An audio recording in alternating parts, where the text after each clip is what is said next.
Margot, Robbie, Greta, Gerwig, welcome to 7:30. Thank you, Sarah. Margot, I'll start with you because this is your project. You started this. Now, when you went to see the toy maker in 2018, so it's a few years ago, what was driving you then? I thought it was a big and exciting opportunity. The word Barbie is just already globally recognized. And people feel really strongly about Barbie. Some people love Barbie. Some people have a lot of problems with Barbie, but everyone has an associated memory with Barbie, whether they kind of felt ambivalent or indifferent about her, they still remember her. She was kind of omnipresent, I think, in nearly everyone's childhood. And that's just kind of an interesting place to start off with an audience. And what about that love, hate, makes people angry, makes people love? Was that in your mind at the beginning, or was it just that it was such a powerful global image? It just felt like we could ignite something with it. It just felt like it seems like over the last 64 years, it hasn't taken much for Barbie to ignite conversation or sometimes, revolutions or protests. It's very, I don't know, there's something about Barbie that just always kind of blows things up. And I just thought we could do something exciting with it if we paired it with the right person. I am from beyond. Listen, and all you desire will be yours. Welcome to Spider-Dan and the Secret Wars. Prepare for Prattle.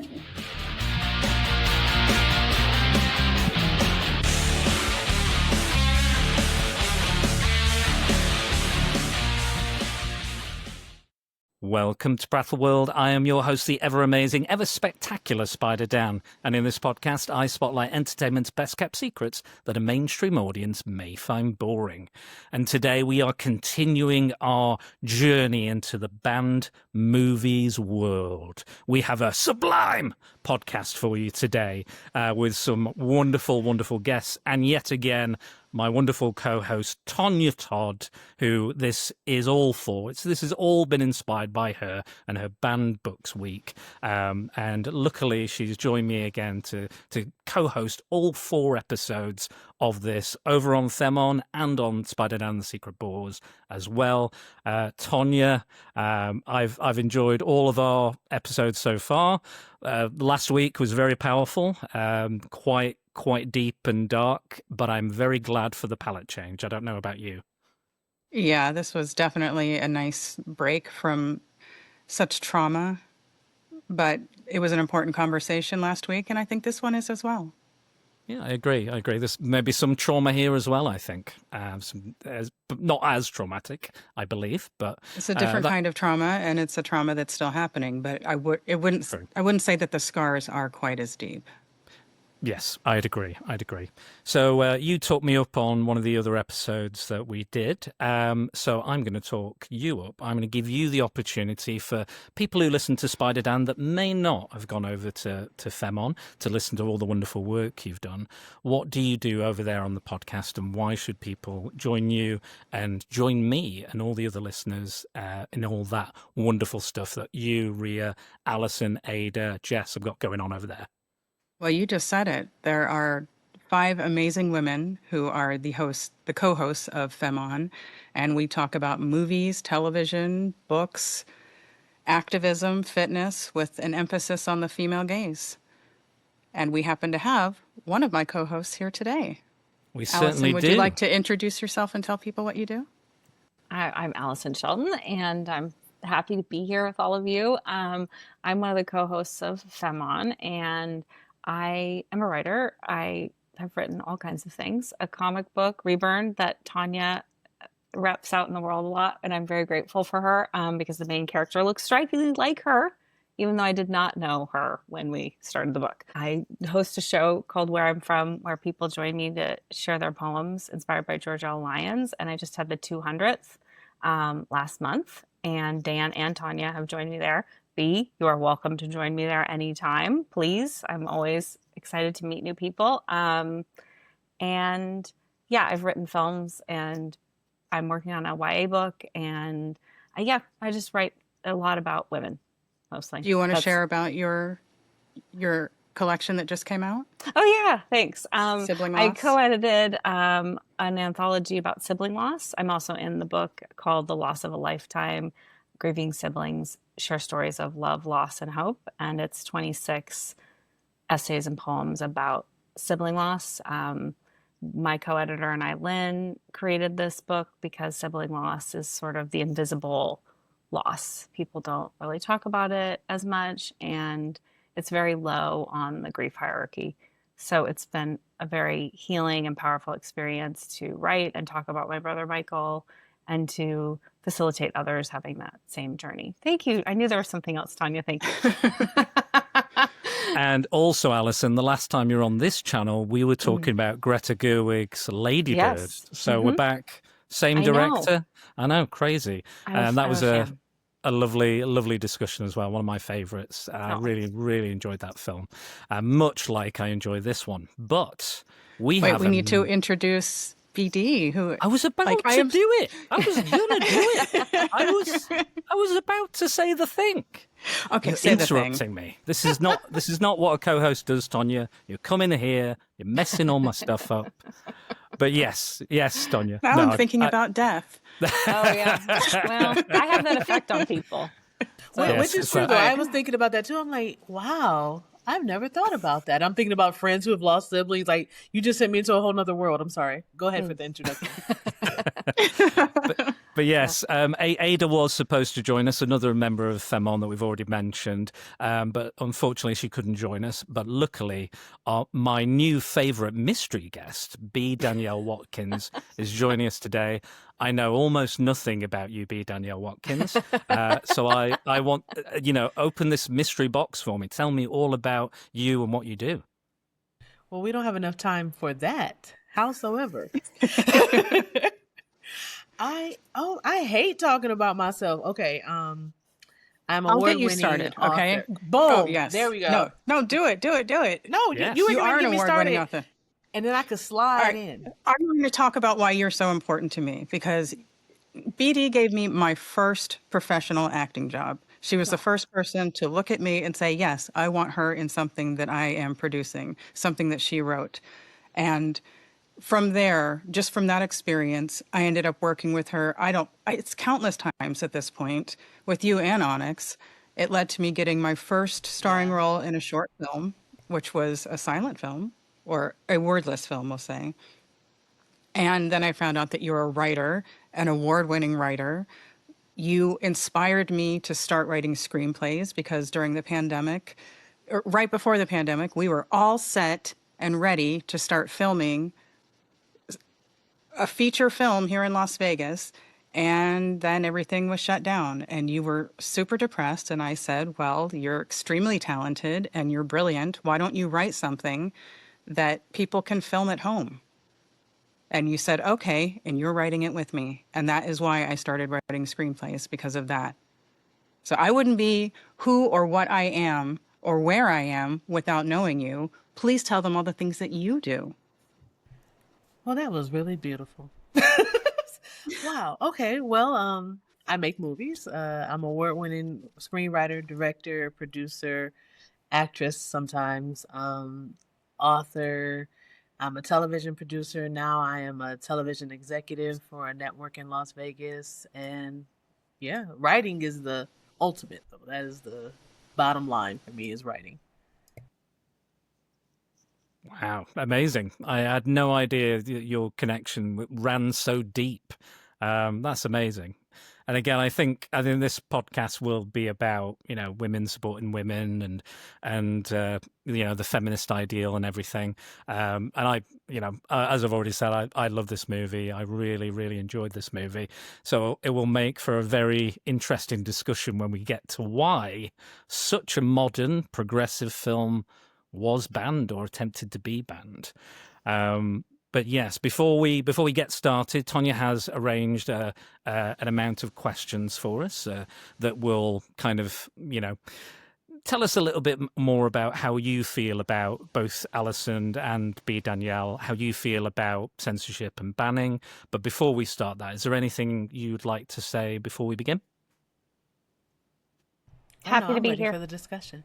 Mm-hmm. Right. Well, Tonya, as I'm doing all the back end, I'm all doing all the post-production stuff, Tonya's taken the reins and she's formulated some questions, much like her Banned Books Week, to ask all of our guests during this entire month, all 4 podcasts and videos available on YouTube, on my YouTube and Tonya's. So go and check them out if you haven't already, and the ones that are going to be coming out. There's one more to come out, yes, as I remembered. But yeah, Tonya, please take us away. So I do want to start with BD because you haven't been on even the Banned Book series yet, so you may not be as familiar with some of the questions that we ask, and the listeners are going to be less familiar with you. So I want to start with what interests you in the conversation around banned or restricted movies.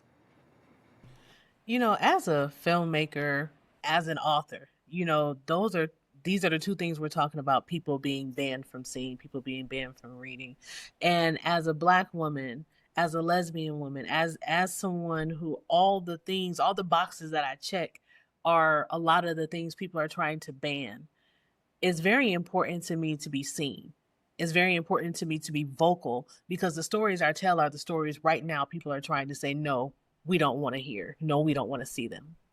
So when you brought it to me, I was like, absolutely, I'm gonna have this conversation, because as the list keeps coming out, as you keep seeing the different things and the different people and the different books and movies and all the different things that are like banned, we can't talk about this in schools. Banned, we can't talk about this. This will not be shown in theaters in this country. It's disheartening, but it's also very telling of the world that we're living in today. And if I don't talk about them, if I'm not present in these spaces, then what is really my purpose in what I'm doing? Alyson. I mean, that's a great answer.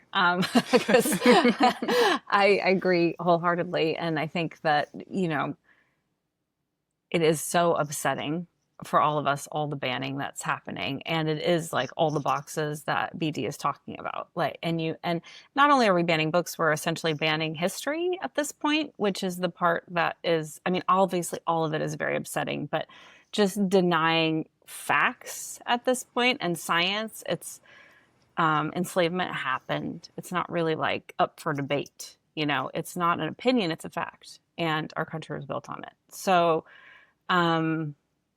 I think it's just part of a larger issue of people prioritizing their comfort over the truth.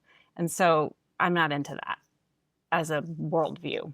And so so I'm always excited to have these conversations, because I think a lot of amazing things happen in discomfort.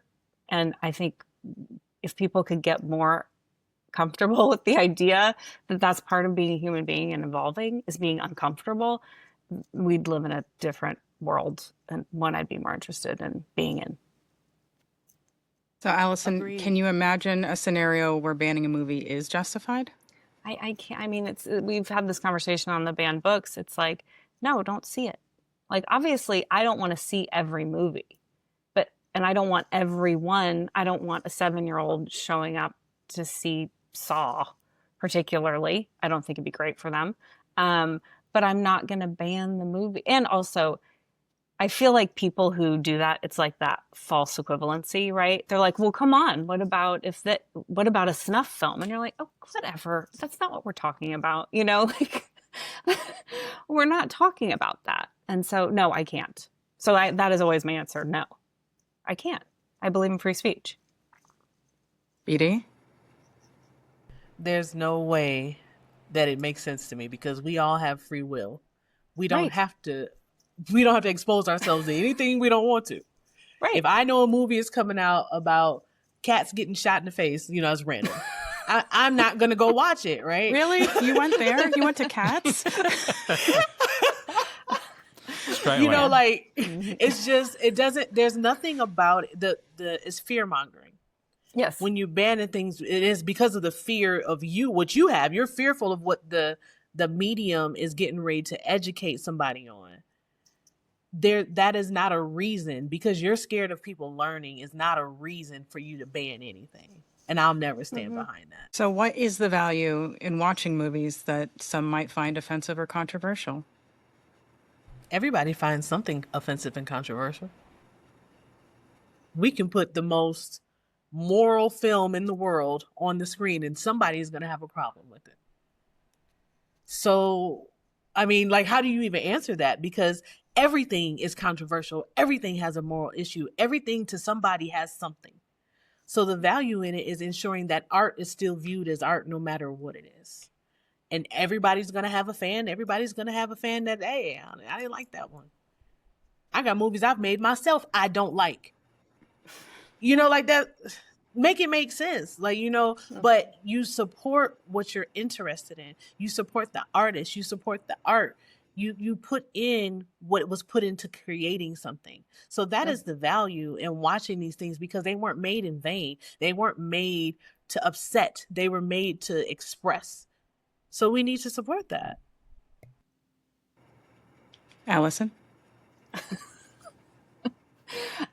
Yes, agreed. I mean, I think that we were talking just a tiny bit about Birth of a Nation before we began, and I think that that's a perfect example of a movie that is it's abhorrent, right? I mean, the content is not something I want to engage with, but at the same time, it was this seminal film of its era and in cinematic history. And if we want to understand so much of our history, cinema and otherwise, that is a useful tool.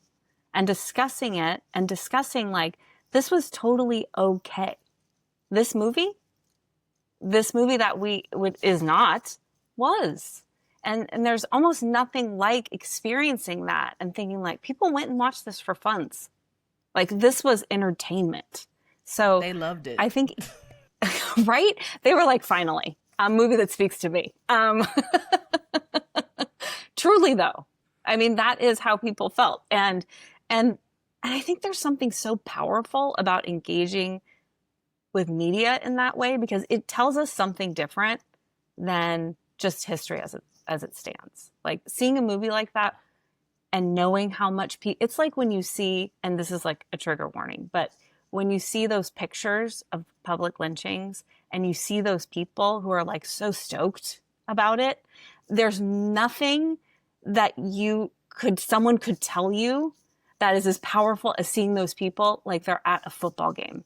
Like, it is so, like, I'm getting the tingles, you know, like, talking about it, because it is so, like, it is so impossible to wrap your head around, right? Like, but then you see it, and a picture is worth 1,000 words, and a film is worth what? Thousands? A million? So engage, you know, engage with it. It's worth your time. So you brought up Birth of a Nation, which is a film that, you know, it's many, many years old. Yeah, over 100. Some right? movies that are banned were not controversial, like you said, when they were first released, but are now facing backlash for contemporary reasons.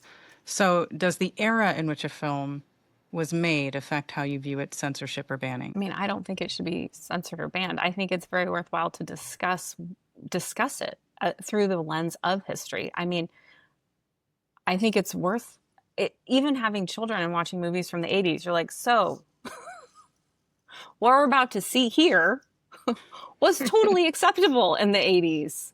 This girl is casually raped, you know, and it was one of my favorite movies. 16 Candles is the movie I'm talking about. And the racism, so casual. And I show my kids that. I think it almost hits them harder than me talking about rape culture. There it is. It's almost like a meet cute that she is raped. And we all just were like, okay. I mean, to me, it's like, I mean, I love film. So watch the film, talk about it. Yeah, and I agree. Like, I know on Disney now, a lot of their older movies, like Aristocats and Aladdin and all these older movies have a disclaimer when it comes on now. Some of the things and themes in this film were okay when this film came out. We understand that it is culturally sensitive today. However, here is the presentation of this film. And the first time I saw that, I was like, well, don't nobody know that? Like, that doesn't make it, like, the fact that we have to tell people that. We know Aristocats when it came out. So we know We Are Siamese, If We Please from Lady and the Tramp. We know that's not okay. We understand that. But I also think that the climate of today is so sensitive that it's almost necessary because people go so left about these things that when in the moment it was okay. And they don't want to accept that. They want to say, no, we can never watch that again. But there's no recognition of the past. There's no recognition of where we've come from. And in that moment, that was art. And we have to realize that just like in 20 years from now, things that were coming out now, people may not or may love, but they're representations of right now. And those films were representations of right then. Birth of a Nation is a terrible movie, but I'll watch it again. Imitation of Life is a horrible movie to me. But in that world, in the 40s, that was reality. Passing for white was safe. We can't imagine it today. But I'm not going to never watch that movie again because in that moment, I don't agree with what was happening. I wasn't there either. I didn't live in that world. So that's how I feel about it. So you're both filmmakers. How much weight should be given to a filmmaker's intent versus the viewer's interpretation when discussing the merits or dangers of banning a movie? I mean, I'm not interested in banning movies, period. So then I think that you can, for me personally, a filmmaker's intent is a lovely thing. Enjoy. But it doesn't tell me, you don't get to tell me how to view your movie. I don't get to tell people how to view my film and films. I'm surprised sometimes by what they take away from it. Something that seems crystal clear to me is not to them because they aren't coming into the piece with my lived experience. And so I love talking about this stuff. I love discussing what a director may have intended or I think there's a lot of problematic filmmakers that we still engage with. And I think like Polanski or Woody Allen or, but I don't think we should like ban their movies. If you don't want to watch them, don't watch them. I'm happy for the excuse not to have to watch another Woody Allen movie. Thank God. I don't want to. It's the same movie. Everybody, spoiler. But I don't think you shouldn't, like, if you want to watch it, have at it. Doesn't bother me. Yeah, like reality is the majority, 90% of an audience will never know what the filmmaker's intent was in the first place. Right. Like they don't sit in film festivals and hear us on the panels. That's only maybe 10 people that watch the movie. They don't follow us on Instagram. Like we have movies that people will never have the wherewithal to talk to us about why we did it. So our intention, reality does not matter because nobody knows. We don't start the movie off with, when I started writing this film, my thoughts were X, Y, and Z. That's not the disclaimer on the front of the movie.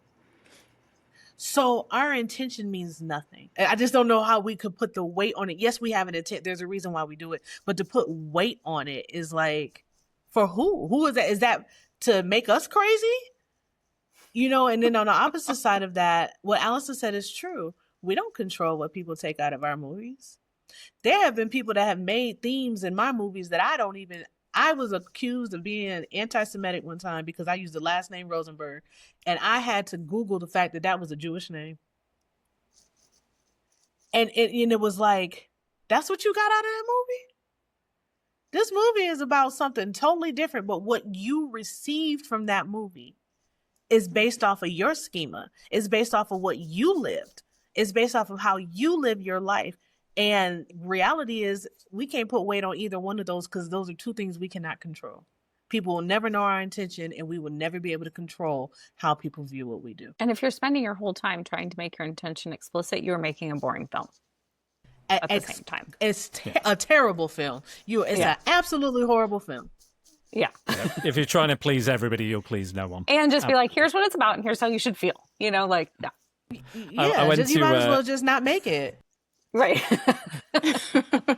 I went to a friend's art installation while she was at university, and we looked around all the other pieces. And I went, and the artist would stand next to their pieces. And I remember going up to one woman who was there, and I said, "I really like your piece. It makes me feel this. It makes me think of this." And she went, "You're wrong."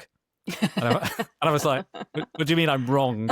I'm like, I have the right to interpret your work however I want. She was like, it means this. And I was like, not to me, it doesn't. I was like, you don't tell me what to feel about your work. I will decide what I feel. How insane is that for somebody to say to you? Crazy. How insane is that for somebody to tell you, for you to be happy and filled with whatever feeling you were feeling, Right. and then to say, no, you're wrong. When people come to me and tell me things about my movies or my books that are completely out of my scope, I'm like, oh my God, that's amazing. I never thought of it that way. Thank you. Yeah, How exactly. crazy is it to Thank tell you for you're noticing wrong? that. Yeah, Yeah, that's or next sometimes time I it's won't like compliment your that work. was on purpose. Well, and like how grateful are you that someone's engaging with your work? Ah, Like, yeah. great. Thank you for showing up and engaging with it. Like, that's Yeah, all 'cause you how want. many That's people walk honestly all you by? want. Exactly. Yeah. Exactly. Right. How many people walk by and just was like, it's okay. Exactly. I didn't understand it. I was like, art is subjective, and I've subjectively interpreted it as this. Yeah, sure, you've got a vision and an intent, but maybe if you were a better artist, I could have got what you were I going think for. so, Perhaps. though. I mean, I think that it's like that's that's like a scene out of a movie that person said that to you, True, because true. that's their own that's their own shit they're on there. Yeah, you that's know? their like, that's their own mess. course, Exactly. Exactly. Exactly. Yeah. No, I was only joking, but yeah, exactly. It's just, it was just, I was kind of thrown a little bit, and I'm sure her like tutor or teacher was there, and I was like, I don't think that looks good to you, like the person who's judging you and marking your grades. I don't think that's a good look when you're telling your audience that they're wrong. Yeah. No. No. You've got it all wrong. But yeah, it was just again a very odd experience. But I still think about it to this day that she just said no. Bizarre. So I want to shift the conversation to this particular film now. Was this anybody's first time watching it? no. No. So the first time, and this question is for all three of you, before watching it the first time, what were your reasons? What elements of the film piqued your interest? I'll Well, take as it. you can see, sorry. Go ahead. Oh, sorry. No. Okay. I'll go. I was kind of caught up in the kind of phenomenon. There was quite a big, there's the whole Barbenheimer thing, which hasn't really happened and probably will never happen again, even though I'm sure many film studios are trying to make it happen by putting films on the same day, coming out on the same day. But I don't think it will ever organically happen like it did before. But yeah, I think we covered Lady Bird, so I was very interested in Greta Gerwig's work, and I found that film very beautiful. And yes, there was something about kind of Barbie. It's not a brand that I was really familiar with. Again, everybody knows Barbie. It is, world famous, but it was not something. Again, I'm a straight white male boy at that time, so again, it was probably not something that I would gravitate towards, and it wasn't something that was marketed towards me. But I knew of her and what she represented to a degree, and she was quote unquote a girl's toy. In my young, uneducated mind, fragile little mind. And I thought I saw the trailer and I went, oh, okay. So they're doing something with this. It's not just like, oh, here's Barbie, we're going to make fun of her, or oh, here's Barbie, it's just going to be, this very uninteresting and stale, a marketing gimmick. There was something, there was kind of heart, and there was a bit of like, there was a human element to it that I didn't expect to be in such a big popcorn box office movie. And again, I don't think there's many films out there, even to this day. I know Disney is complaining that shows like She-Hulk, which we covered, Tonya, way back, have pushed the male audience away from Disney, and they're trying to scramble to get them back. And I'm like, I don't know what you're talking about, really. I loved She-Hulk. I love all the stuff. Not all of them are for me, the Star Wars shows or this or that. But it's not because, women have got a platform or women creatives are behind them. It's, if the show is good or it's bad, I will judge it on those merits alone. But I think, there was something about this. There was I don't know, it is kind of a je ne sais quoi about it, and the marketing and the people involved and the type of talent behind it, you know, the people in the cast and the crew. There was some, and again, I think this was post-pandemic as well. We're just kind of coming out of the pandemic, cinemas coming back, and they want people to come in, and they were going whole hog with the marketing, and it clearly worked. It did gangbusters. The reviews were pretty good, from what I remember.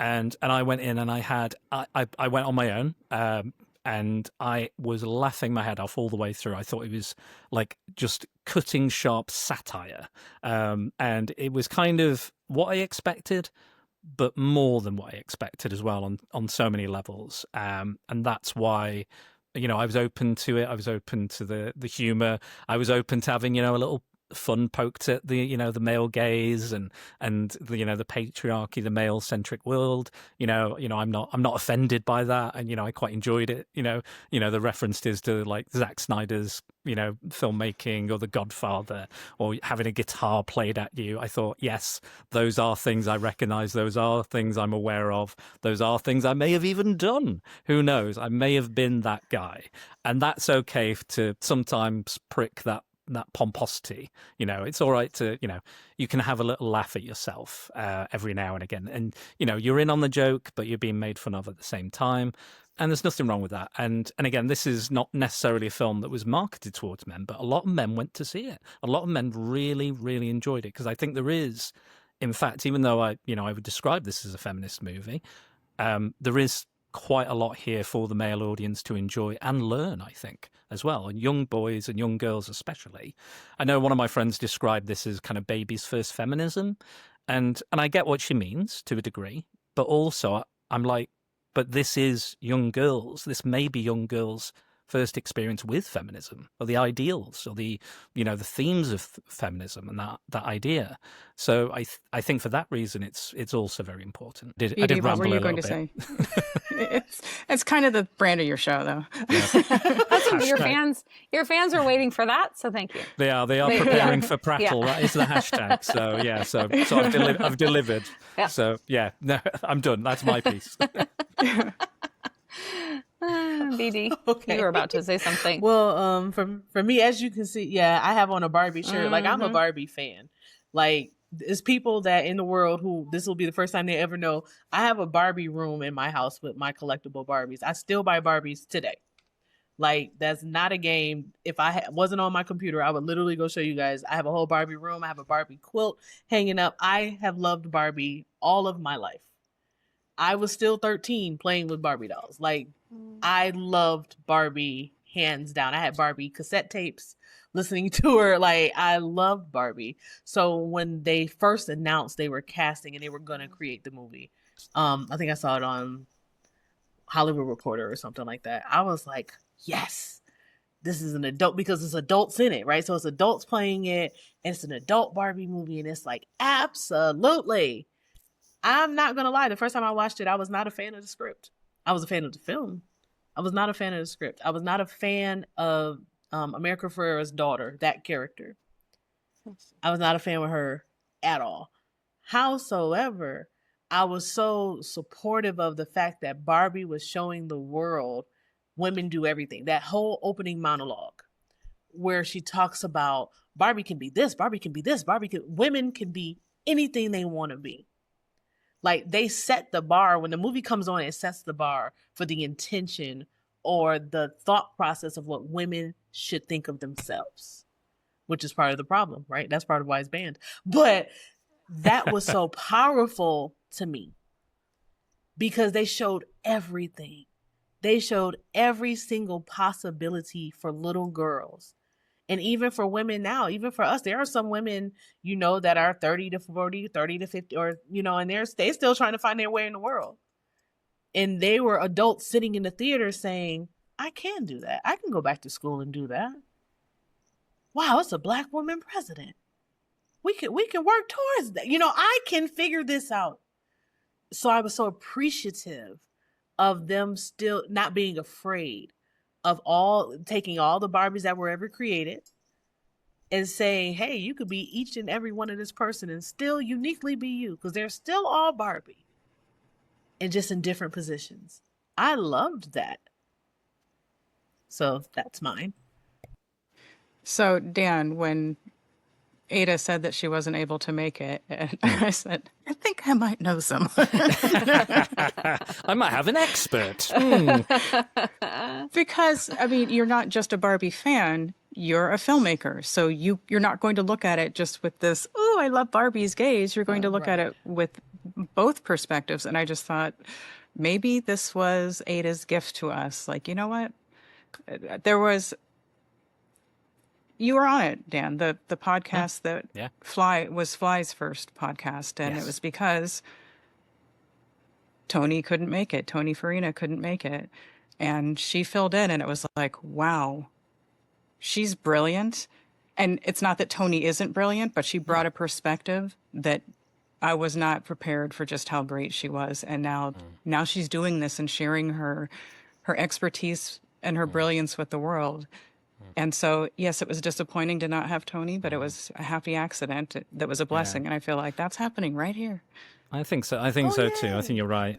Yeah, there's some kismet or destiny, whatever you want to call it, some higher power. And we put love us all Ada. together. We want Ada to do of the course, things that bring Ada joy and that she needs to do.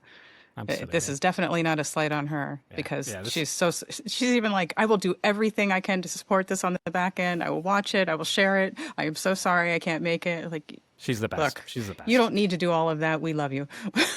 No. Well, there's no replacing Ada, but I'm so glad that B. Danielle is here with us today talking about this. Thank you. And I appreciate Ada. Tell Ada I said thank you.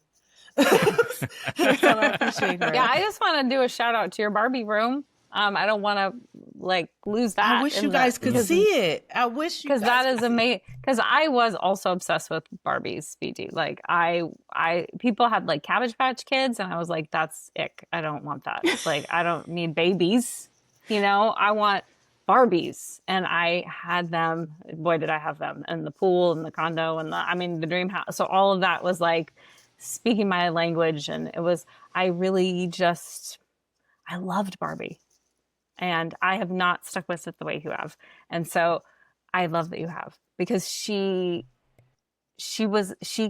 did give me hope, like that there was life beyond this like incredibly patriarchal male dominated family. Like, here's this lady and she's out here doing it. And Ken is a side note. Great. That world exists, like that I'm the main character in my life. And she gave me a lot of hope.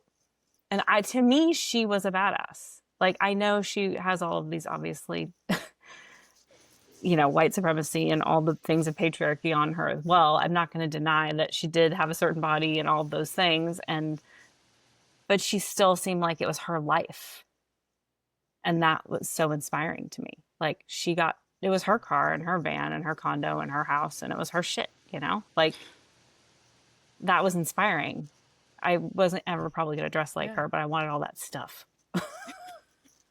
And it's very capitalist of me. But, I'm sorry. Go ahead. It's just, she was inspiring. No, I was just going to say, even with all the political stuff on her head, as kids, we didn't understand that. We didn't look at Barbie and say she was disproportionate. We didn't. We did. We joked about it. We talked about it. I know we'd be like, we did. We're like, what's up with that? Like, she's got a lot up here and not much else anywhere. But we just were like, okay, well, she can have sex with Ken, whatever. In all transparency, we looked at her like she was built like white girls. Like, I hate to say it that way, but we looked at her like that's how white girls are built. Works for us. It wasn't heavy enough. But we were young. No. You know what I'm saying? I just turned 40, and we were young. So it was just like late 80s, early 90s, and they were just girls. They were girl dolls that were cool. Especially they started coming out with ones with boom boxes and all these different things and sparkly hair and all this stuff. Like, in the movie, they have the Barbie that her boobs blow up. Yeah. I don't know nothing about her. I didn't have her. She was definitely after my time. Yeah. Yeah. I had a skipper too. Skipper was more I think built I like had a me, Skipper right? too. Yeah. I do Yeah. want to know more about that Barbie personally, but I that's am. just I me. mean, that must be worth a ton of money.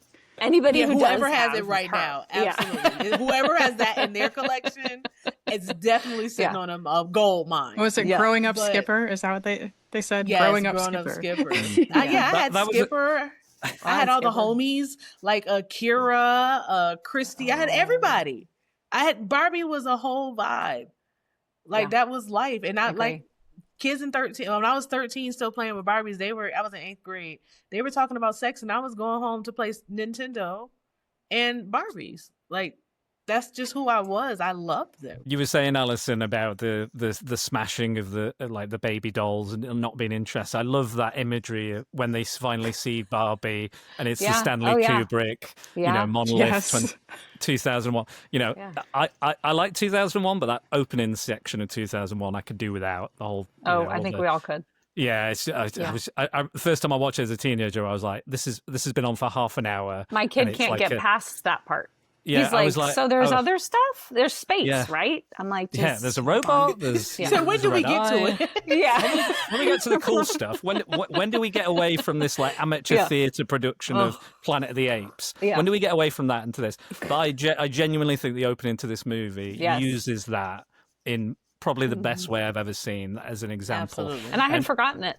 Like Yeah. from my first, so rewatching it, I was like, oh my God, this was so great. I think this was it as well. When I was talking about it earlier in the marketing, I think this was the first teaser trailer. I think they I think it used might have this. been. Yeah. And I was like, they know what they're doing. There's something tongue in cheek. They know it's not like they're just like, we're going to play Barbie straight or anything. We're going to play with it. We're going to have fun. We're going to have magic earring Ken and sugar daddy Ken and all these different weird and wacky toys that they came up with. All the, I love all the little kind of references and I like when Mattel goes, do you remember when we did Proustian Barbie? That didn't go down well. Yeah. It's like things like that. I think is just like the throwaway gags. I think are amazing, and like you could miss them. Some of them are so clever, and I was just like, this is just the like. I know that like the script, seems, at face value, you think the script might not be something like that, but the more you go on, the more you kind of pay attention to those little kind of throwaway lines. You're like, oh, I love that. I love those little nuggets of like, Easter eggs or something that always made me chuckle in the cinema. Just me sat on my own chuckling to myself. I might have looked very weird at Barbie. People are like, there's a strange man in the cinema laughing a lot. But hey, I was there for it. I adored it, and I just so like such an intelligent kids film as well. Like it's not just we're going to do Minecraft. And it's a video game kind of film. We're just going to do that. There's layers upon layers upon layers that you could, Tony Farina, he likes to, dig deep. Not as, he digs deeper than I do, and I did pretty deep into, what films mean and what they could mean, what they represent to me, and contextualizing them. But there's much more depth to something like this than you would initially expect going in. But yeah, again, love it. I'm kind of just gushing about Barbie now. So I'm going to stop talking. Well, before Dan gives us a breakdown on why this film was banned, I want to ask the two of you, and we've covered a little bit of it. What specific aspects of the film do you think made it a target for censorship? Because it was being targeted before the movie even came out. Well, I It's think led by a baby's woman. first feminism, right? Yeah. You know what I Dan was saying. Like, Yeah. It's forward facing. It's very clear. Women women being the forefront, the focal point is a woman. The entire world of Barbie land is women. Men are, Ken is there, kind of. They have their little corner, they do their things, but the reality is when they first said they were making this movie and they started talking about the conversation of banning it, and I remember they were talking about boycotting it because it was way too feminine. It was way too feminine. They were standing on way too much business for women. And they just simply didn't, the world that we live in simply just does not accept the power of a woman. period. Well, and I think in a way, when I was watching it this time, it is, when they're all brainwashed by patriarchy and they have to each like deprogram, the movie does that. It is such an astute and funny breakdown of patriarchy. I do believe there are grown women who were like, oh, this is patriarchy. And that is terrifying to the people who are benefiting from it. And it's unsurprising. And people were talking about boycotting. And it was like, it reminded me a lot of like Thelma and Louise in the 90s. People wanted to boycott it because what? Because it was about women? Like they were grasping it. Like, why?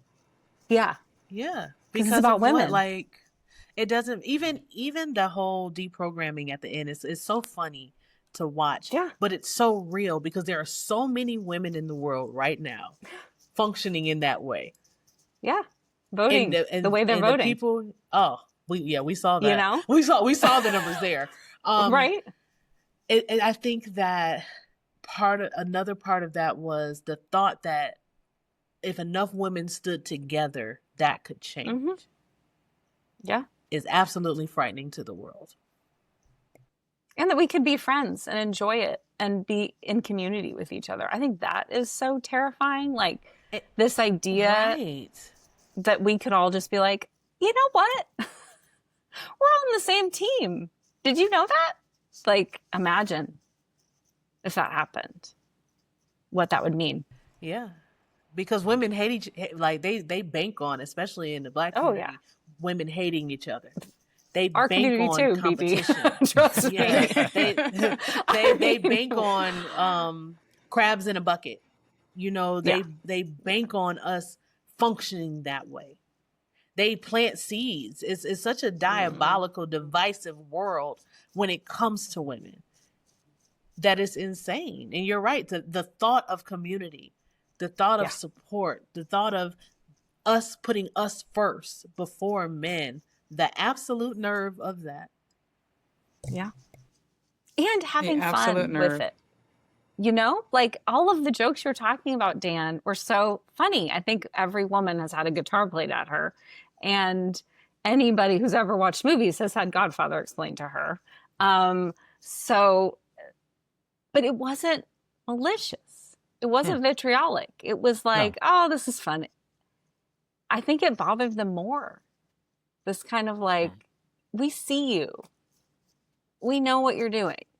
And like, all right, we'll just it's so infuriating. I mean, you see it now with politics. Like, humor really upsets people who are doing terrible things. It really upsets them when we laugh. They want us to be like holding our hankies and worried if we're going to live and like sitting in our house not doing anything. They don't want us doing things. They don't want us laughing about it, laughing at them. And I think it really got their panties in a bunch. Like, truly. It was like, here we are laughing at you because you're clowns. And then it was true. It wasn't made up. Right. Then we were laughing and enjoying the truth. And that sucks for them as well. Because, like you said, we see you. We see you and we're laughing. We're not really interested in that silliness that you got going on. We don't really. Even if you look like Ryan Gosling. But it's funny. all 25 abs that he had. Right. Like what? Still not interested. Right. Yeah. During the fight scene where he's just like, I just bare my chest. And that was his fight move. It's all just, the sparkles kind of. Yes. Yeah, it's like, He hit me with his chest, with his torso. The power of torso. Yeah. Oh. That's enough, isn't it? It's Kenough. Yes. Kenough. Yeah, I was trying to figure that out when I was watching it again. I was like, is it Kenough? Is it kin of? How are they trying to say enough? Like, what are we saying here in this shirt? It was so supportive though. Like, I wanted one to support him. Because he was really. I saw a guy. Thing. I saw a guy in Manchester where I am the other day wearing one. Oh. He wore that exact top, that exact fluffy jumper, rainbow-coloured jumper that said "Knuff." I love that. I do Yeah. too. I love that. Because I feel like we're in such a different space, sadly, than we were 2 years ago. I was so struck by that watching the movie. I was like, wow, this would not have been what it was now. We definitely went backwards in the world since then. I mean, we all know, but we definitely kind of shifted, and now we're that whole uproar, that whole that Ken caused is kind of what's happening in a weird sense here. And they do play it for laughs. Like the Kens are, not as kind of, talented or as clever as the Barbies. But there is still like a real emotional core to them. They're still like real characters. They have real trauma and I could say like the feminist journey that Ken goes on, I could say kind of imitates somewhat my life. I wish my feminist journey took 2 hours. That would have been amazing. Unfortunately, it took a bit longer than that. And I still make my stumbles and make my mistakes and stuff. But how well do you beach? I beach everyone off all of the time, just constantly beaching all of the people off, left, right, and center, all getting beached off. that was one of my favorite when he goes and wants all the jobs. Watching that again this time, I was going to say that was so, because I really feel that so strongly right now. What's happening politically in the United States, like that sort of vibe of like, I want that job and I deserve it because I'm a white guy. Like, that is what we are living through in real time. Like, I should be head of this. I like this. And when he goes to get, he's like, well, I can do beach, and he's like, can you swim? And that's why, it's like, because he learns about patriarchy. Absolutely. He learns about patriarchy and goes, right, I can do this. Yeah. Men run the world now, so it's fine, it's great. But then he realizes even within the patriarchal world, he can't do it because he's got no talents whatsoever. He can't do it. But it takes him a while to realize it, though. It takes him a second. Yeah. He goes through a lot of jobs. It's also when he goes to the beach, is like that kind of is like the first time that he's like, I can't even beach. I beach at home. Yes. What do you mean I can't beach? I am a beach master. So I can't do any of this? Like that's the first time because every other job, he's so disconnected that he genuinely believes when he approaches these people that he is fit. And that is such a eye-opening thing because that's exactly what's happened, Alyson. That's exactly what has happened here. They have no sense whatsoever and are in these positions with the same naive thought process that Ken had. Like, no, I've never done anything for the CDC in my life, but I'm going to sit on the board. I mean, I don't really like science, but I like this take. Job.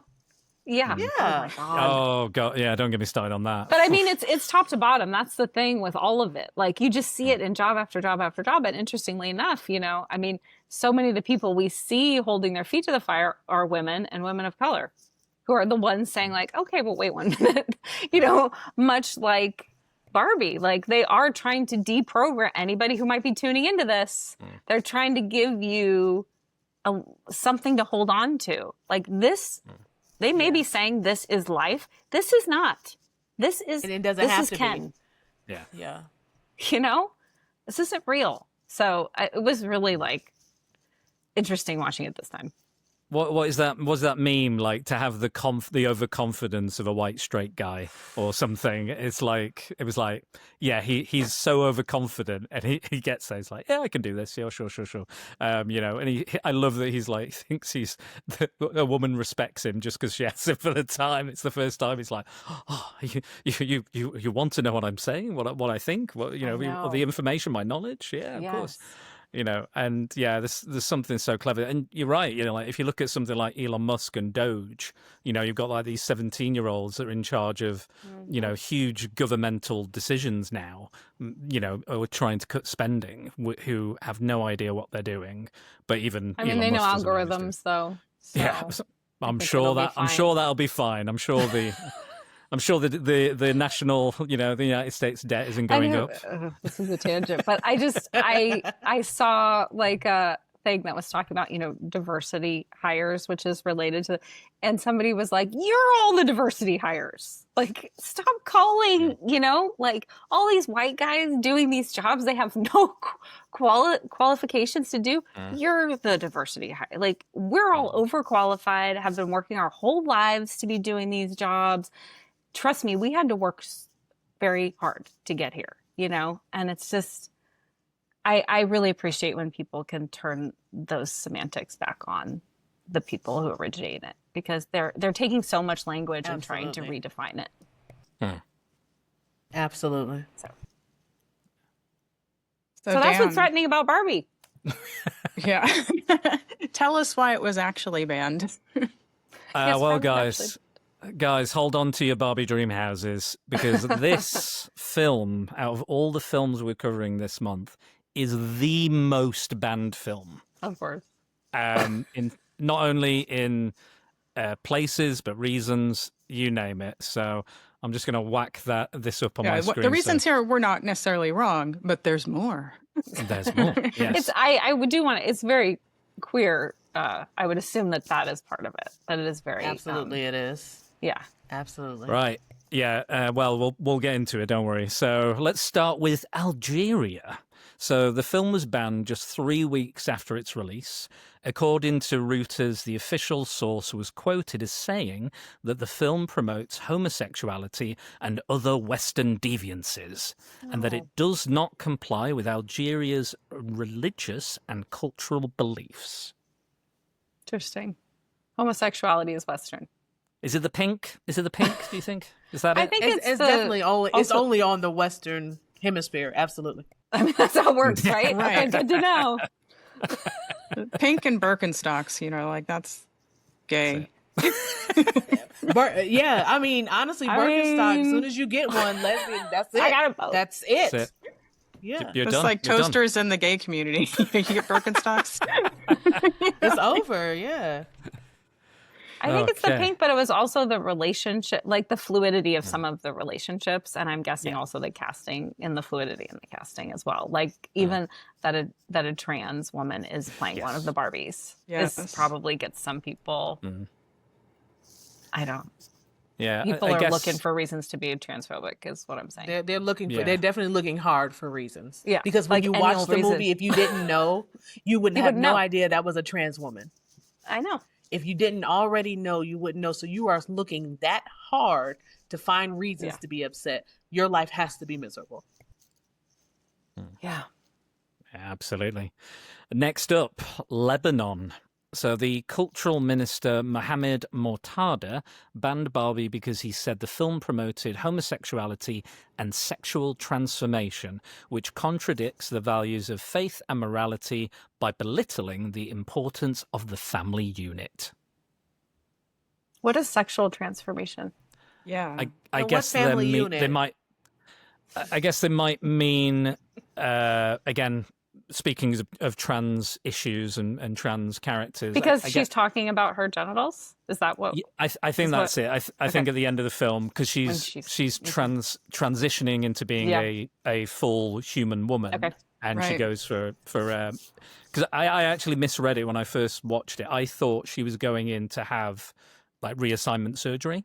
I thought that's what was happening, but already when I did some reading, as you do, I was like, oh yeah, I misread that. But yeah, so she's already started her journey, even from the beginning of the film. She started this slow journey to becoming a human by the end of the film.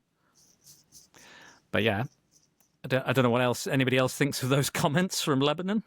The Barbie movie is set to open across the Middle East today, but Kuwait and Lebanon have banned the film, saying it offends, quote, moral and faith values and promotes homosexuality. It will, however, be released in Saudi Arabia and United Arab Emirates.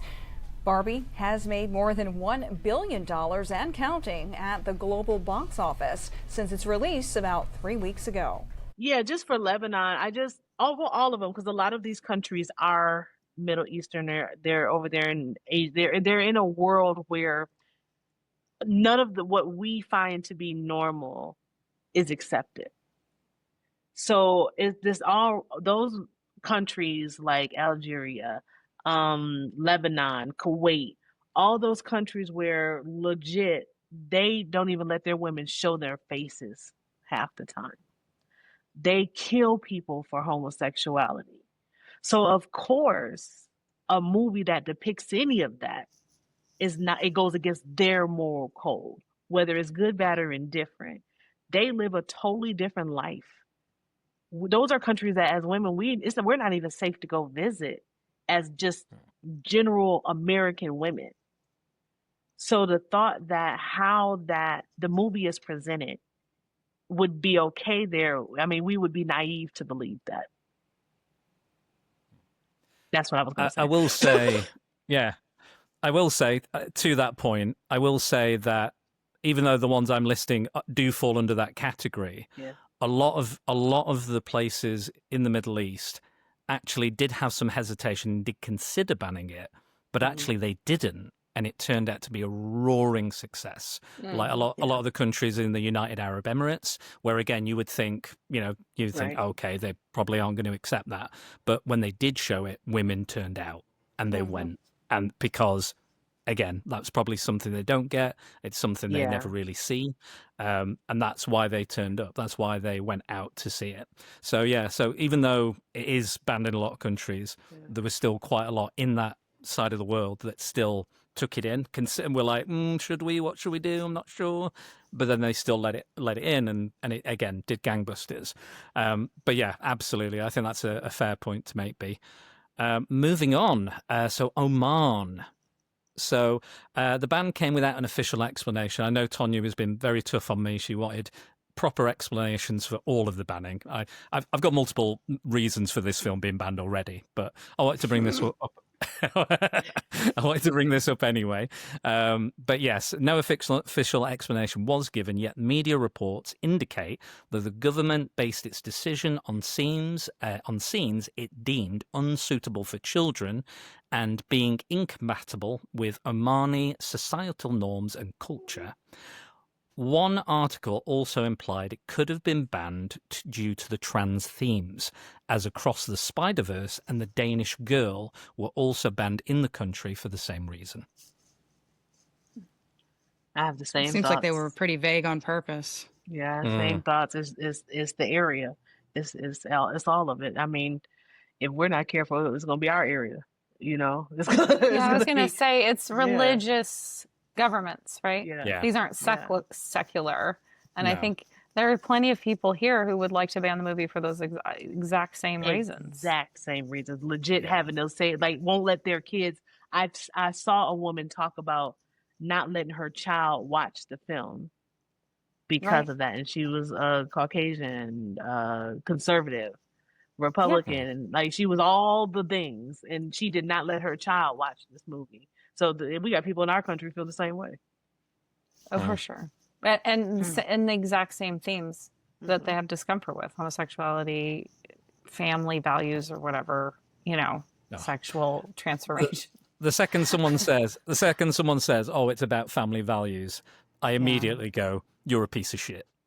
Like when everyone goes, "I want to protect BD family said, values." What family? What the are fuck we does that talking even mean? about? Yeah, what does what's that it mean?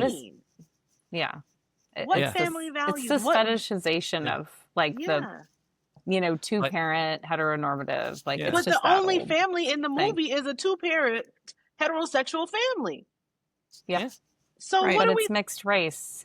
So that's probably problematic for some people. I don't know. People still care about that. I don't understand any of it. All It's the things that people completely care about bizarre to me. It's nobody's business.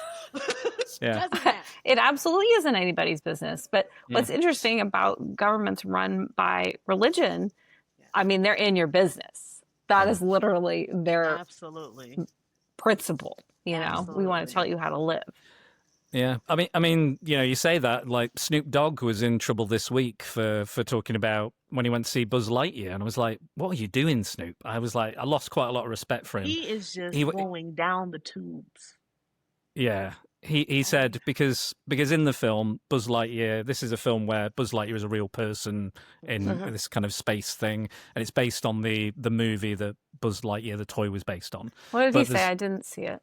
So basically, there is his best friend or his boss in that film is a black woman, and she has a family, and she's in a lesbian partnership, and they have a child. And there is, I shit you not even 2 seconds of screen time of them sharing a kiss and holding their child, and that is it for the rest of the film. You do not see that character again. And Snoop Dogg was like, "Oh, my grandchild turned around and said, oh, how can two women have a baby? How does that work, Granddad?" And he was like, "Oh, I don't want to have this conversation." Well, you should have had this conversation a long time ago. Like, why are you uncomfortable having this Also, or conversation? just have it. It's not weird. I mean, like, I don't know why everybody has to make everything so weird. Like, And they're he the was ones really making it aggressive, weird too. Yeah, about the comment. Yeah. Snoop's comment was see it. very aggressive. It was very much homophobic. It was very much, why do I have to go to the movies and explain to my grandchild about gays and why are this is pushing an agenda in Hollywood so that the kids turn out gay. It was very aggressive. It was very aggressive. It was very disappointing.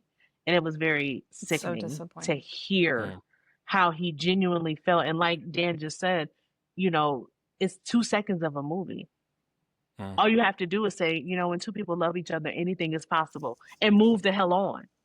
It's such a non-issue for someone who is raising children and talks about it's like they're the ones making it an issue. This is not like, I don't know why. I feel like it's intentional that all of these people make everything about homosexuality about sex, and same with being trans. It's like, it's not about that. You are the one making it about that. Why are you doing that? When a kid asks how two women have a baby, they're not asking about fertilization of an egg. No. Calm down. That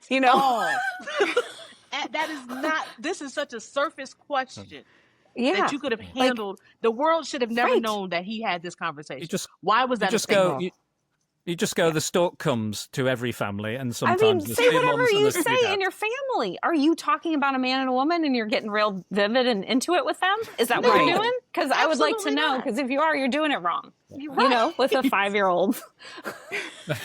You know? Why are you like, why?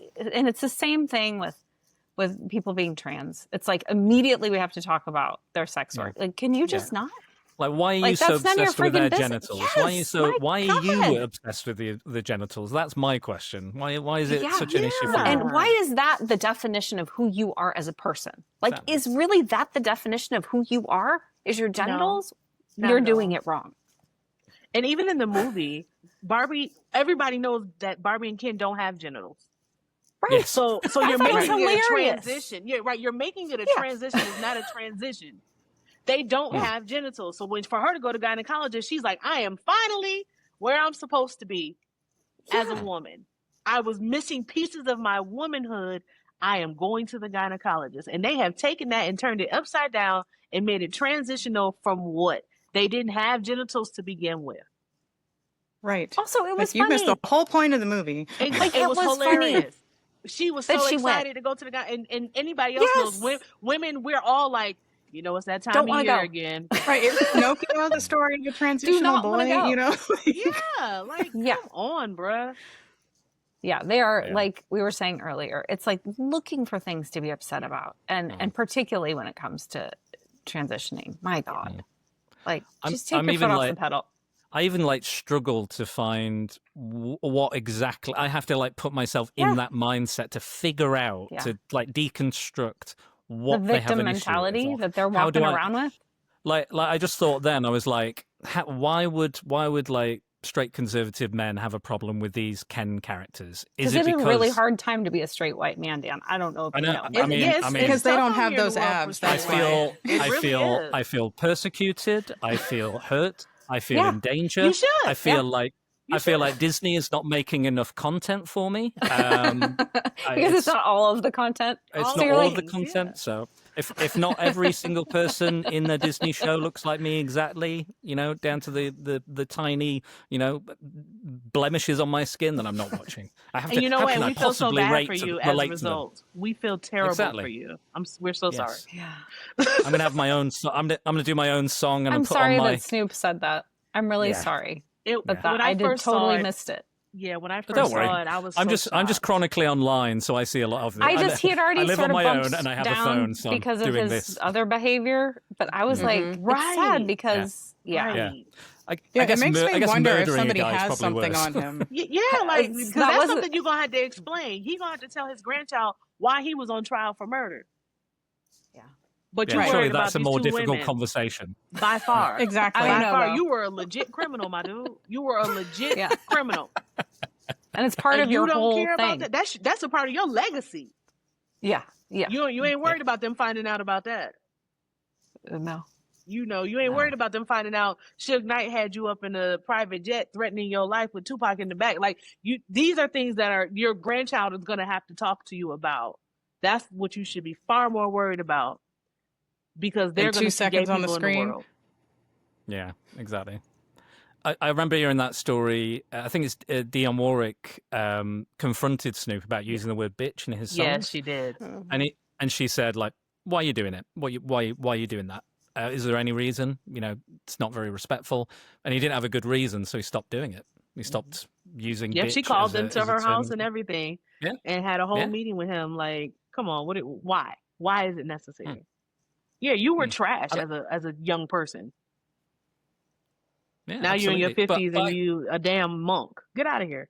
But I respect Right, and we that gave about him the grace that he grew and learned and became a better person, right? And now he's like, no, actually, not really. I'm gonna just backpedal. I'm just gonna backpedal for the rest of my life.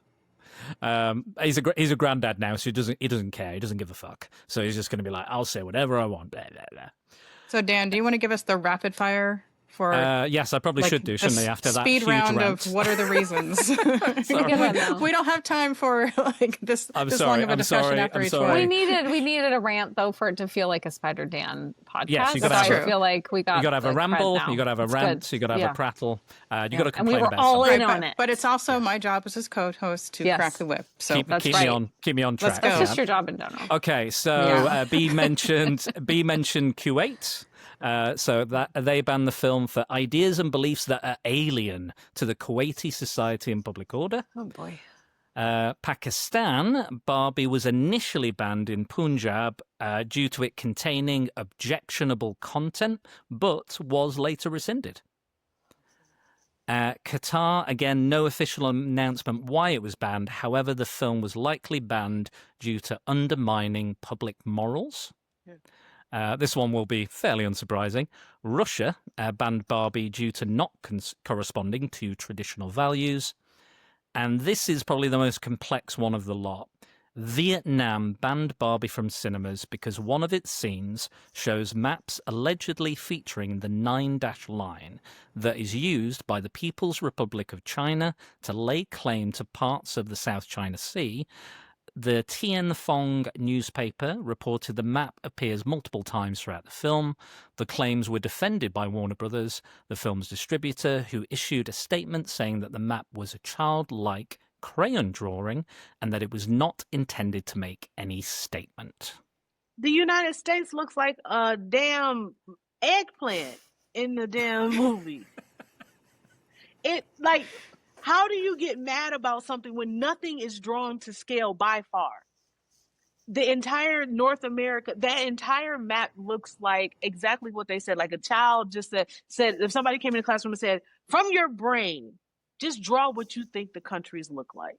And that's what they came up with. How did you take that and say, you know what? They was putting that line there. You know, they trying to stake claim to that sea. Oh, China over there trying to. This is what we're trying to do, because the agenda is we want to make people believe that China stakes claim to this part of some water that nobody is thinking about. This is not even an Asian movie, so why is that? Why we would something we would slide in there? It's annoying. Yeah, I can't disagree with that. When I initially saw that was one of the big ones that came up through initially when the film came out, and I was like, but it's meant to be a child's drawing. Yeah. This world is the play world that Barbie is in. You know, she drinks from a milk carton, the milk doesn't come out. You know, she goes into the fridge and it's a sticker. You know, she goes to the shower, the water doesn't come out. It's within this world, and it's got wonderful world building, I think, for a film. And if anything, I wanted to stay in Barbie Land. This viewing for me went way too fast. I was like, I need to stay here a little bit longer. Can you not last a little bit longer? I don't want to go back to the real world just yet.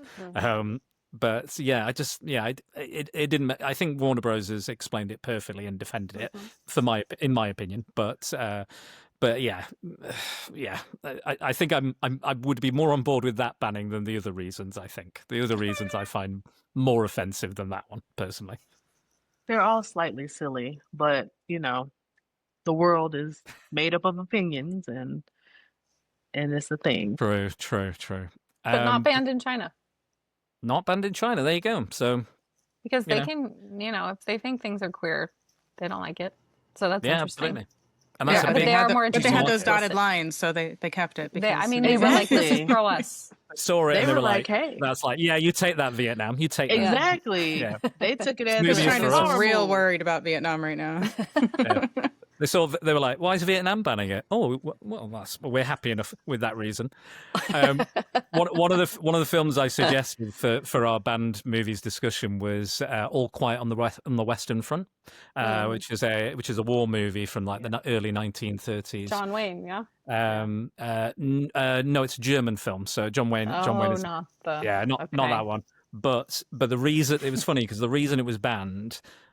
Poland banned it because they felt it was pro-German, and Germany banned it because they thought it was pro-Polish. They were like, we don't like this. And it's anti-war. That's what it was. It was anti-war. Exactly. Yeah. That war as well. is terrible. But I found that quite humorous. I found that quite humorous that they could both interpret it in such a different way, and that's why I put it as one of the selections because I found it quite humorous as a reason. But yeah, so we've talked a lot about the reasons that this film was banned, and because we have two filmmakers on, you know, as our panelists, what are the consequences of allowing popular films like Barbie to be banned culturally and creatively? I mean, for me, one of the biggest concerns is, and I found it so interesting when the movie was being released, Margot Robbie and Greta Gerwig talking about like Margot Robbie going into the meetings and just saying like, this is the movie we're making. Here's why we're making it. Here's why it's going to make a bunch of money. And she was right. Yeah. Everything she said, she was right. And I think when the film is banned places, it gives executives and money people excuses to not have content like this greenlit, which is already such a struggle. I think it's such a struggle to get films made about really anyone who's not a straight white man. And that's just the truth. I know people don't want to think that's the truth, but it is. And so when these films are banned for any reason, it just makes it more difficult.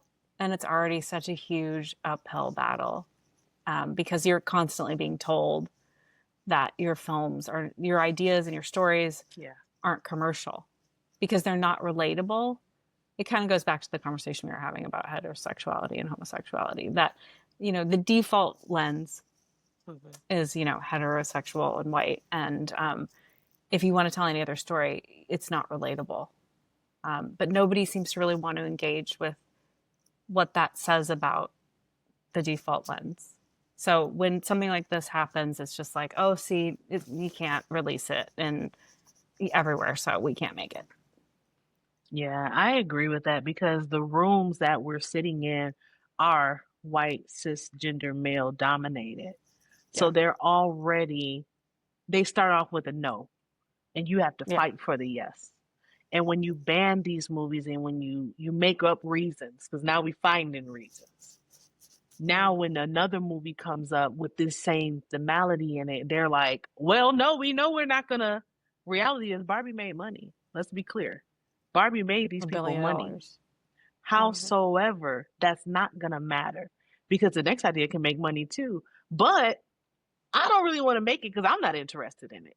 That's a thing that happens in these rooms because I'm not interested. I don't really give a damn how you feel about it. I don't care what it might do. So all they need is a reason. And then they ban these movies and they get reasons. Well, such and such got banned because of this. Sorry if you make it straight. Sorry if you make it white. Sorry if you make it cisgender. We'll think about it. So all it does is it culturally pushes us, and thank God for the pandemic because it put us in a position where we don't have to go in boardrooms anymore. I got movies that are on Peacock, not because I sat in NBC studios and pled with somebody, but because the pandemic happened and the whole movie, the business shifted in such a way where we are able to create freely to a degree. And even still, it's a fight. Even still, there's a battle. And even still, when certain themes are brought up, there's hesitation. Distribution companies are like, oh, I don't know if I can do that. It's so much fear of the unknown, or fear of, I just don't want to do it because it doesn't match what I want.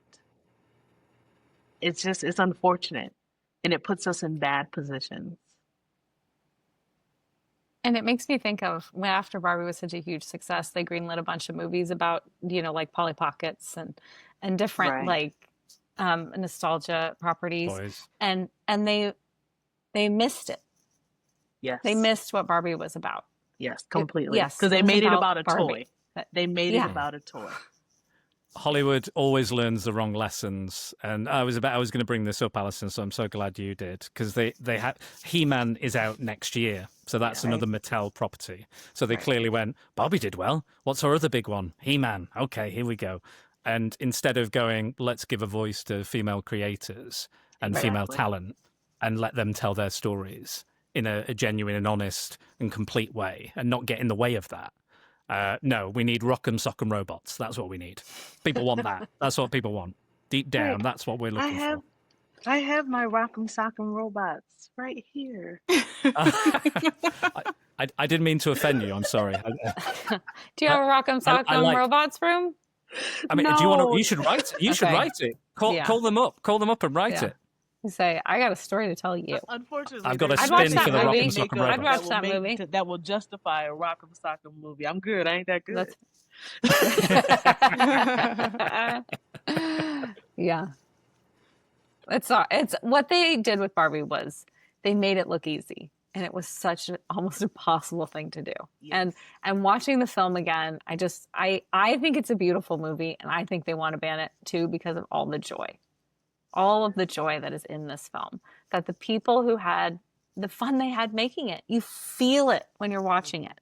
And that all these people who have different identities and different backgrounds, they are all just like in this joyful place together. It makes people so uncomfortable.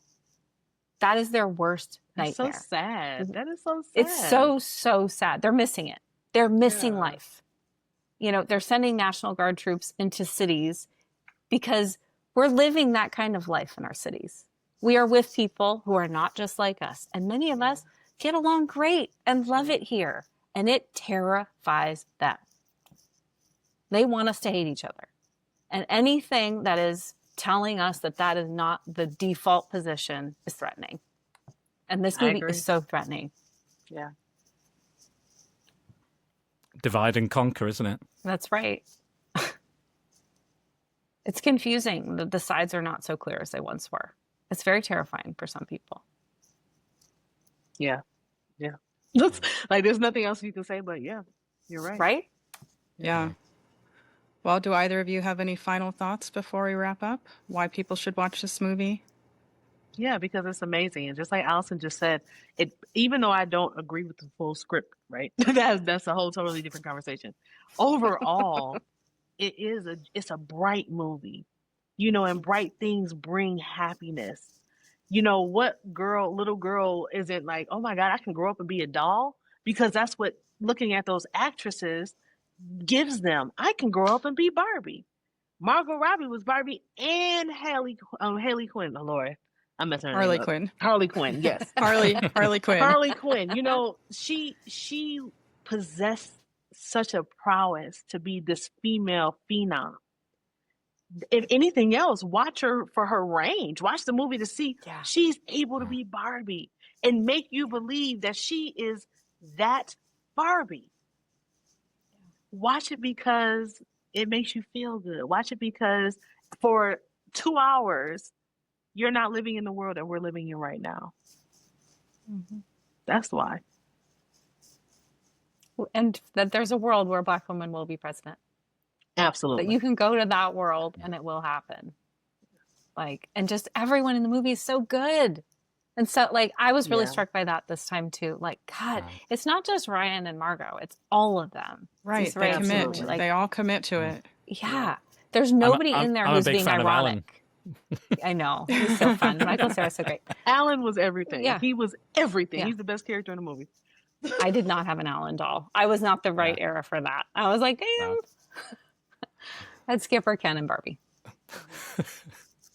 But you're right, like not many of the actors get real significant screen time, but they're so good. They're all so good, and in their like 1 or 2 lines, you know exactly who they are, what they represent. Midge chasing them down. Yeah. It's so funny every time. They're like, oh God. It's absolutely hilarious. Yeah. I really enjoyed Will Ferrell as the head of Mattel. And he's like, we've had women work for us, you know. There was one in the 90s. There was another one. Yeah. You know, some of my best friends are Jewish, you know. There's all this. Yeah. He's good at that.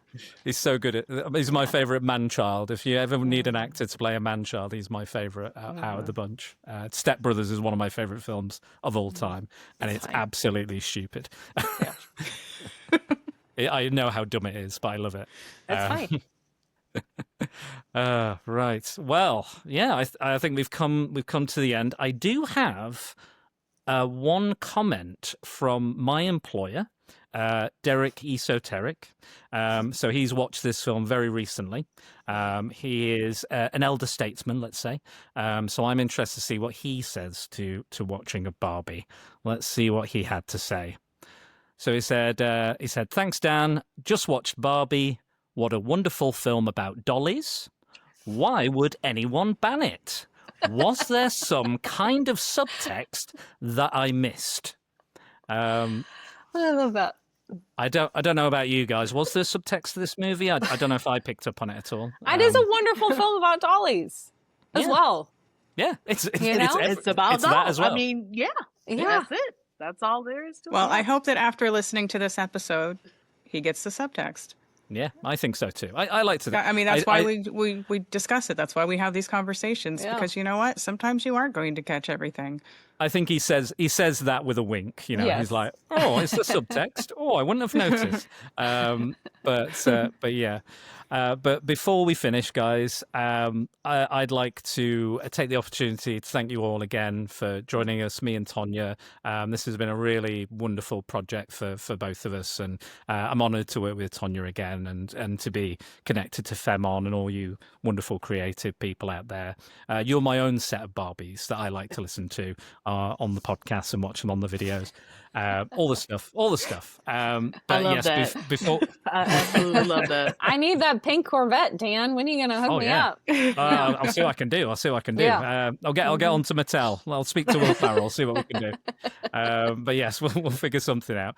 But before we go, I would like the opportunity to give the opportunity to you wonderful women to promote your stuff, what you've got going on at the moment, what's coming out, whatever you want to discuss.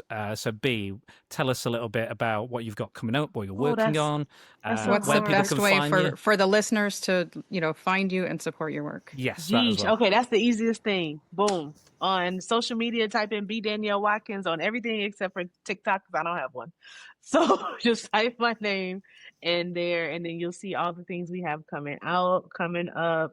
I got a couple movie premieres, and then, like I said, now I work for this network, so now it's a lot of things going on with the network. So yeah, be Danielle Watkins on all platforms, and just follow me, and you'll find out everything.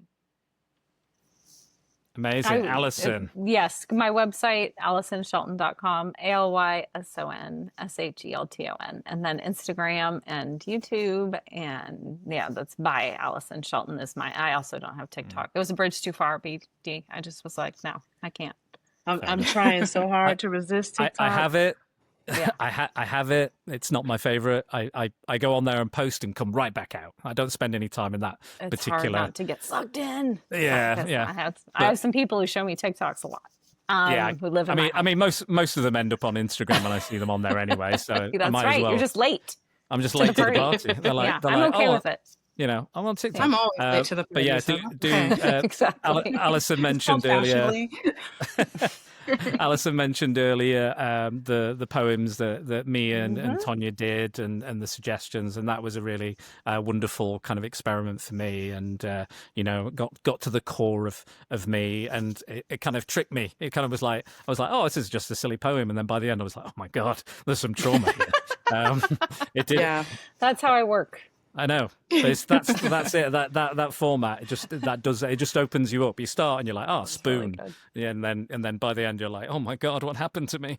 I think that's why it has such staying power, the prompt and the poem, because of what it uncovers with so little effort. Yeah. Really, I think I gave up more in that poem than I've given up to my therapist in the last 2 years. So I'll I've forward been it more to them. open, probably more open in that. She needs to work on her techniques to make me open up a bit more. Well, bring in the Choose more poem prompts. next session. Yeah. Right. Well, we've got one more podcast to go, Tonya. So yes, I'm looking forward to it. So this has been our penultimate one, but it's gone so quick, this whole project already. It's flown by, and I'm definitely gonna miss it a lot. But I am very much looking forward to the Banned Books Week. I don't know if these lovely ladies will be joining us. I'm sure we'll find out. You'll be back. I'll be back. Just let me Okay. know.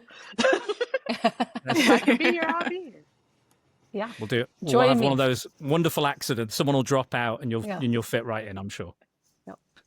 Fingers crossed they don't drop out, though. Obviously, of course. No. Do not mess with my schedule, Dan. I didn't do or say. I'm not tempting fate. I'm not tempting Yeah. fate. But you can find me at SpiderDanTheSecretBalls.com. But where can we find Tonya? At MsTonyaTodd.com and across social media at Ms. Tonya Todd. And of course on Femme On. Yes. Yeah, go over. If you've not subscribed, if you're listening to this episode, you must go over to Femme On to hear the next one and the previous episode. So please alternate each channel, or you're going to miss half of the wonderful content. So please go and check both channels out and listen to the other stuff while you're over there. And if you come over here, listen to my stuff as well. Do it all the We have a costs. conversation about Barbie on Yeah, there. exactly. And I will tag that as well. I'll put that in the show notes, your conversation about Barbie and all the other good stuff that you guys have already mentioned. I just want to thank my patrons on Patreon very quickly. Tony Farina, I Am Jack's Musings, Simon Cotton, Paul Mellor, Mike Burton, Angry Andy, Tonya Todd, Math, Scott Hodgson, Ria Carrigan, and Sarah Coyne. Thank you for your continuing donations. It's very much appreciated and helps Prattle World keep on turning. And yeah, and as always, thank you everybody again. And prepare for Prattle.